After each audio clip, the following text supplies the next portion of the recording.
Well, good morning, folks. It's pretty early here. Not that early, I guess. It's 8:30. Early for me. I'm usually up a little bit later, but doing the normal things I do when I first get up, drinking some cold brew. Can't do the regular coffee anymore. It messes up my gut too much.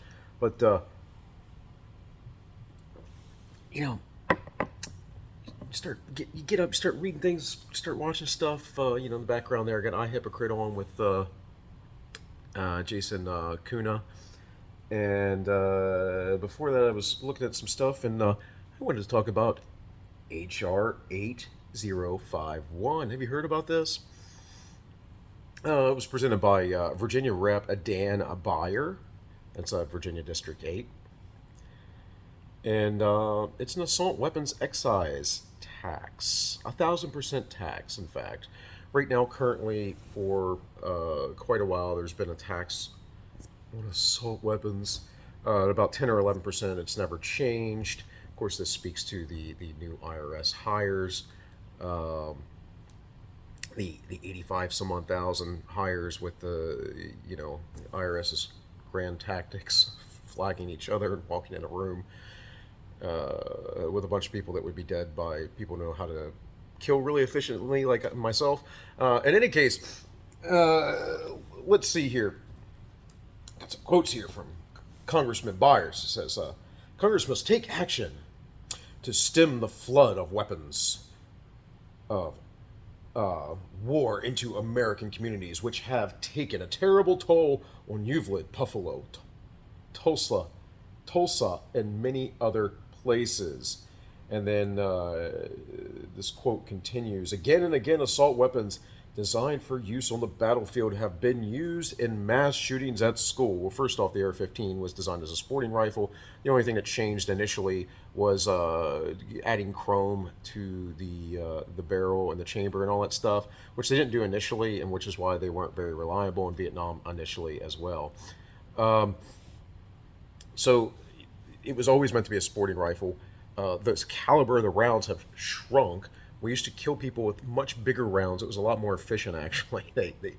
Uh, it's more efficient to have a faster, small round that soldiers can carry more of, especially because generally in combat you don't have direct like hits.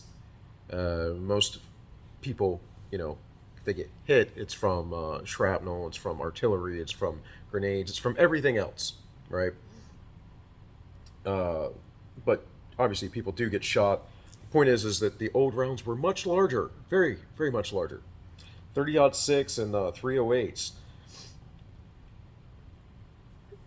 And this quote continues. It says, again and again, assault weapons designed for the use on the battlefield have been used in mass shootings at schools, grocery stores, hospitals, churches, synagogues, malls, theaters, bars, and so on. As a response, in Euclid shows even law enforcement feel outgunned. No, those guys were just, they were little girls, basically. They lacked intestinal fortitude, if you would. Those gentlemen, one of the cops they had to hold back because his child or wife was in there. When it was his wife was one of the teachers.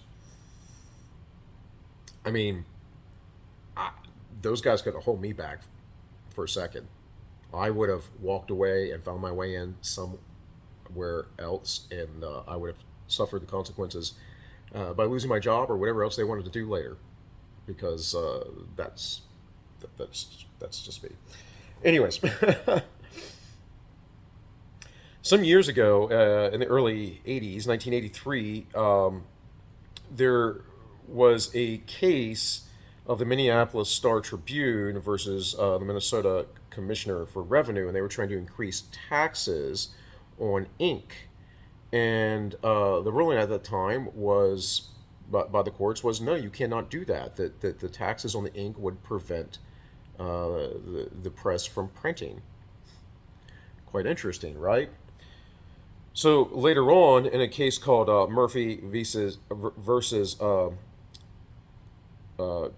Guerrero, excuse my Spanish, in 2016, Judge Romana Mongola who is a district court judge, it was an Obama appointee nonetheless, stopped $1,000 tax on the North Mariana Islands. He said it was unconstitutional. And the reason why he did this is to simply quote, "The power to tax is not just the power to fund the government, it is the power to destroy." And the Democrats know this, and this is what they're trying to do. They're trying to destroy your rights through taxes.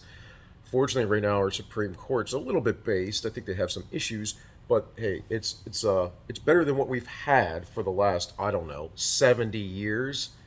Um, but really important, HR 8051, and it's an assault weapons excise tax at 1,000%. What the Democrats are doing is because they can't ban your weapons, they want to straight make them unaffordable. They did the same thing with the tax stamps for, let's say, suppressors, for fully automatic weapons, which, again, I mean, there's debates there. Basically, if you want a good fully automatic weapon, you want a crew serve weapon, but that's a whole tactics issue. In any case, guys, look it up. Look in the bill. It's all in the very beginning. What's being banned? It's basically everything. As always, they want you defenseless. Again, the Biden administration has been sending out ATF agents to be hyper aggressive here recently. To say that these mass shootings are the reason is ridiculous. They've been trying to do this for upteen years. There's no evidence that any sort of assault weapons ban would do anything. The majority of weapons that kill people in the United States are killing them by suicide, mind you. But aside from that, the rest of them are handguns. There's about 100 or less rifle assault weapon deaths a year.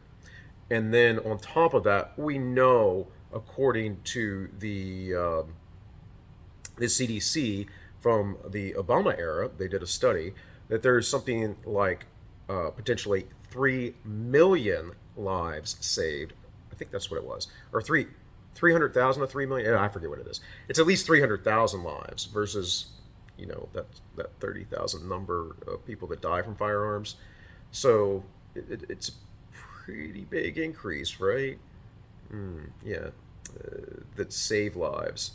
But again, they don't want you to be safe. And on the bigger aspect of this, not to get too long in the tooth here because I'm running on 8 minutes, but what has happened that they aren't addressing is, of course, the instability of people's minds and the political fracturing in this nation. Now, these are things that I'm going to talk about when my book comes out, The Synthetic Society, but that's really the problem. If they wanted to fix these things, they would fix that. They would try to focus on that in the ways that they can. Again, government's not very good at fixing things. They're really good about, sticking the boot on your neck, and they're really good about taxing you, and they're really good about telling you what you can and can't do, and they're really good about taking your rights away, but they're not very good at much else. Well, maybe war. But that's all I have for right now. Hey, this has been All Minus One. My name is Bill, and I wish you all well.